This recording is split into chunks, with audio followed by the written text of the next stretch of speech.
ইসরায়েলে হামলায় হামাসের সর্বোচ্চ নেতা ইসমাইল হানিয়ার মৃত্যুর পর থেকেই ইসরায়েলে হামলার কথা জানিয়ে আসছে ইরান। এরই মধ্যে হেজবুল্লাহর শীর্ষ নেতাও প্রাণ হারিয়েছে ইসরায়েলি বাহিনীর হাতে। দুই দেশের উত্তেজনা যখন চরমে, ঠিক তখন লেবাননে স্থল অভিযান শুরু করে ইসরায়েল। এই অভিযানের মধ্যেই ইসরায়েলে ব্যাপকভাবে ক্ষেপণাস্ত্র হামলা চালিয়েছে ইরান, আর পাল্টা হামলার হুমকি দিয়েছে ইসরায়েল। এখন প্রশ্ন হচ্ছে, ইরান সামরিক শক্তিতে 3 ধাপ এগিয়ে থাকা সত্ত্বেও ইসরায়েল এত সাহস পায় কিভাবে? কতটা শক্তিশালী তারা, জানাচ্ছেন সহকর্মী মোহাম্মদ সোহাগ বিশ্বাস। ইসরায়েলের কয়েকটি বড় শহরে গত মঙ্গলবার রাতে অন্তত 180টিরও বেশি ব্যালিস্টিক ক্ষেপণাস্ত্র ছুড়ে হামলা চালিয়েছে ইরান। দেশটির বিপ্লবী গার্ড বাহিনী বলছে, ফিলিস্তিনের গাজায় ইসরায়েলি বাহিনীর চলমান হত্যাকাণ্ড এবং অতি সম্প্রতি লেবাননে তাদের বিমান হামলা, একই সঙ্গে IRGC, হামাস ও হিজবুল্লাহ নেতাদের হত্যার জবাব এই হামলা। বিবিসির এক প্রতিবেদনে বলা হয়েছে, ইসরায়েল ও ইরানের মধ্যে সরাসরি সংঘাত ঘিরে একটি আঞ্চলিক যুদ্ধ শুরুর আশঙ্কা করা হচ্ছে, কারণ দুটি দেশই সামরিক দিক থেকে বেশ শক্তিশালী। সামরিক শক্তিধর শীর্ষ 20 দেশের মধ্যে উভয় দেশই অবস্থান করছেন। সামরিক সক্ষমতার শীর্ষ দেশগুলোর মধ্যে র্যাঙ্কিংয়ে ইরানের অবস্থান 14তম আর ইসরায়েলের অবস্থান 17তম। গ্লোবাল ফায়ার পাওয়ারের পরিসংখ্যান অনুযায়ী ইরান সামরিক সক্ষমতার দিক থেকে ইসরায়েলের তুলনায় 3 ধাপ এগিয়ে আছে। এ অবস্থায় দুই দেশের সামরিক সক্ষমতা, একে অপরকে আক্রমণ করার ক্ষমতা ও নিজ ভূখণ্ড রক্ষার্থে সামর্থ্য কতটুকু, এসব বিষয়ে খতিয়ে দেখছে Al Jazeera. Design, elegance, beauty, সেরা পণ্য সবার জন্য জেভিকো।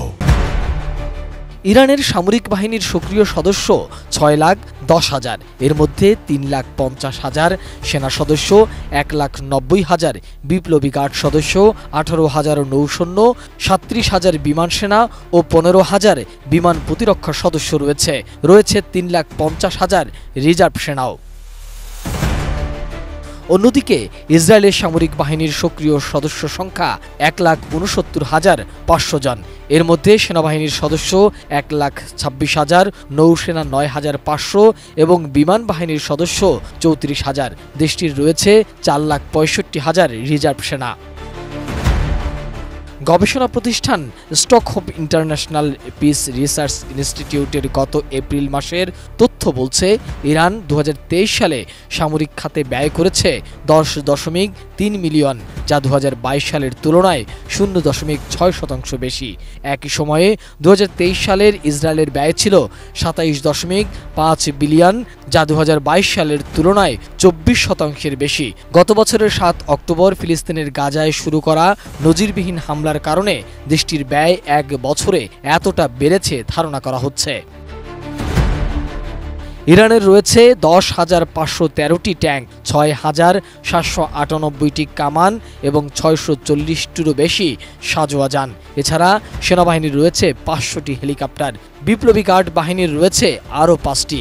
বিপরীতে ইসরায়েলের রয়েছে প্রায় 400 ট্যাঙ্ক, 530টি কামান ও 1,190টি সাঁজোয়া যান। ইরানের বিমান বাহিনীর রয়েছে 312টি যুদ্ধ বিমান। বিপ্লবী গার্ডের রয়েছে আরও 23টি। বিমান বাহিনীর রয়েছে 2টি জঙ্গি হেলিকপ্টার। সেনাবাহিনীর রয়েছে 50টি এবং বিপ্লবী গার্ডের আরও 5টি। ইসরায়েলের রয়েছে 345টি যুদ্ধ বিমান ও 34টি জঙ্গি হেলিকপ্টার।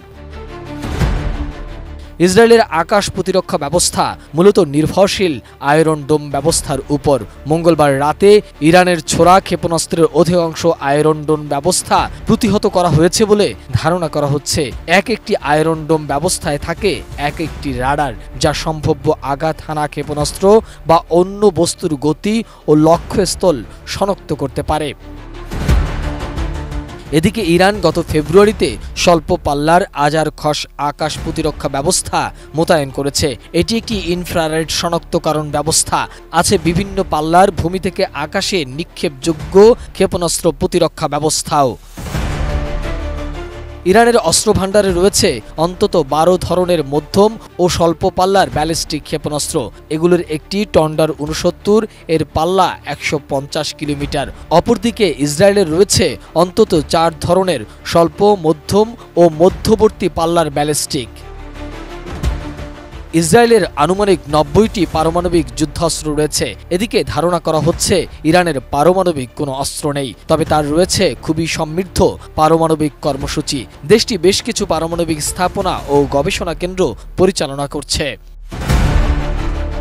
মোহাম্মদ সোহাগ বিশ্বাস, ডেস্ক রিপোর্ট, এটিএন নিউজ।